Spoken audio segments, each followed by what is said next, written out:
The Life Coaching Toolbox Podcast is brought to you by Joeel and Natalie Rivera of Transformation Academy.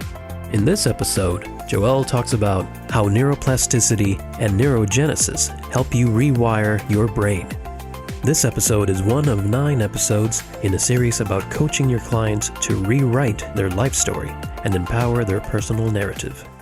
I'm going to talk about one of my favorite topics, and that is neuroplasticity and neurogenesis. And the reason it's one of my favorite topics because I find the brain fascinating. Because obviously our brain is such an essential part of us as human beings. And the better we get to know it, the better we understand it, the better we can use it as a tool. Because our brain is capable of redefining our story, of helping us create a new story. Our brain is constantly creating new neural networks and creating new brain cells. Because neuroplasticity is when our brain, for example, you have head trauma and you lose part of the functions of your brain, what it does is that it rewires your brain to be able to do some of the things that you used to do, but by using other parts of your brain that are not damaged. For example, individuals that have had their half of their brain taken out, what they've realized is that they can have a lot of the motor functions, cognitive functions and stuff like that because their brain will rewire itself through neuroplasticity. And then neurogenesis is really understanding that the brain creates new brain cells.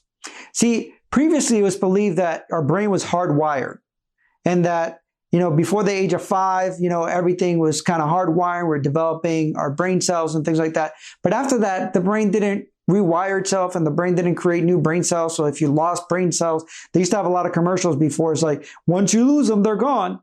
But what we realized is that that's not necessarily true.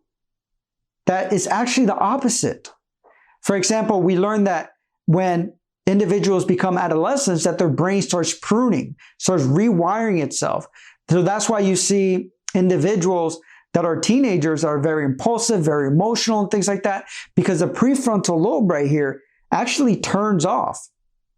As a teenager, for the most part, it doesn't turn off necessarily, but it's pruning, rewiring itself. So you have the amygdala, which is our emotional part, that kind of takes over.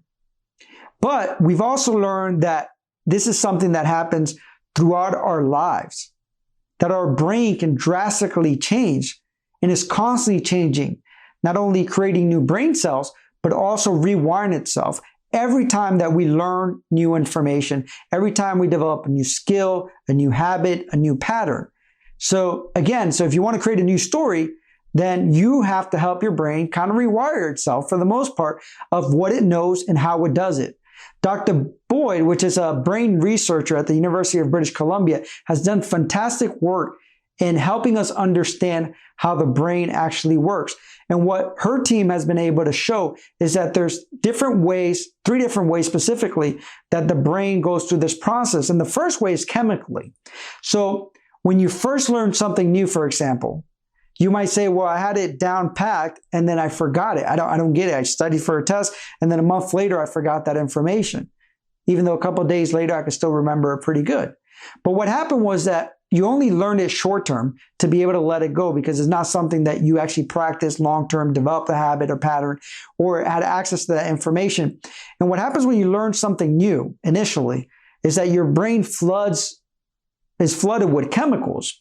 And those chemicals help induce learning in specific parts of the brain and so on. But let's say if you're learning a habit, a new pattern, a new story that you're creating, and you practice it enough times, what tends to happen is that then the brain can alter its actual structure. It means, again, that the brain rewires itself, the physical changes occur. And this is visible through MRIs and different parts and stuff like that. So as you repeat certain patterns, or as you repeat certain habits, you actually start changing your brain, which is kind of crazy if you think about it. Another thing actually happens, which is the third one. So again, the first one was chemical, the second one was physical, and the third one is actually altering the functions of specific parts of your brain. So let's say if you learn a new skill and you solidify, you learn a new pattern, it's almost part of who you are now and things like that. What happens is that the more you do it, the more excited specific parts of your brain become. So you have a part of your brain that's kind of lazy. It's kind of like if you Don't use it, you lose it. But all of a sudden you start learning about this, you start doing it, start developing a new habit about that and stuff like that.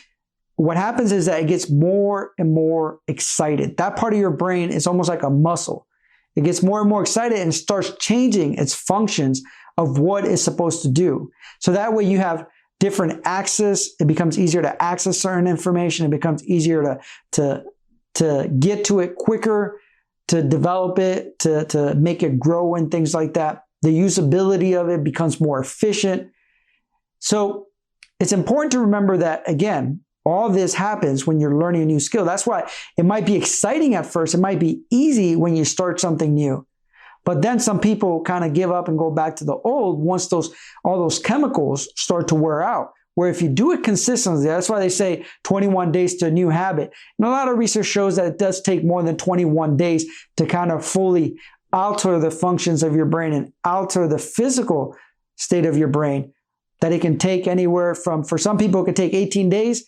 For some people, it can take 3 months. So it just really depends on the person, really depends how consistent you do it and stuff like that.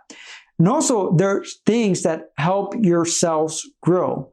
For example, green tea is actually proven to help your cells grow. Chocolate, eating healthy. So those are things that can help your brain cells grow. It can help you develop when you're developing new skills and stuff like that. It can help you be more efficient and do it quicker. Other things such as fatty foods and junk food and things like that does the total opposite. So just kind of keep that in mind. And anything in excess, even alcohol, actually helps produce more brain cells. But if you do it in excess, obviously it doesn't help. It kind of goes backward the same way. And more importantly, we've also learned that we are more malleable than what we think. And the reason that this is exciting is because it should let you know that your story in your past or what's happened does not define you. That even if your brain structure can change, even if the functions of your brain can change, that should tell you that anything else that you think, that you experience, that you live can change.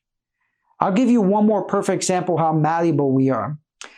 Dr. Ornish, which is a clinical professor of medicine, he's done a lot of studies on this field to study our genes and the manipulation of genes. And what he's found is that we can actually manipulate and change our genes, whether it's the indicators of like prostate cancer, different cancers and stuff like that, or even certain genes that we have that are negative, that we can change it through small things, such as our eating habit, the way we exercise, and more importantly, the stress level that we are induced with. So if you have a situation where you have a lot of negative emotions that are constantly stressed and stuff like that, that actually impacts your genes in a negative way. So regardless of your old story, you can change it. You can change your brain, you can change your genes, if you can change that, you can change your thought process, you can change your tomorrow. Just keep chipping away at it, do it consistently, because as you develop that new habit, that new pattern, it's going to take consistent effort, conscious effort on your part to make that be solidified within your brain structure. Hope that helps. Visit transformationacademy.com/toolbox to download free life coaching worksheets that go with the activities discussed in this podcast, plus other resources for creating a thriving life coaching business.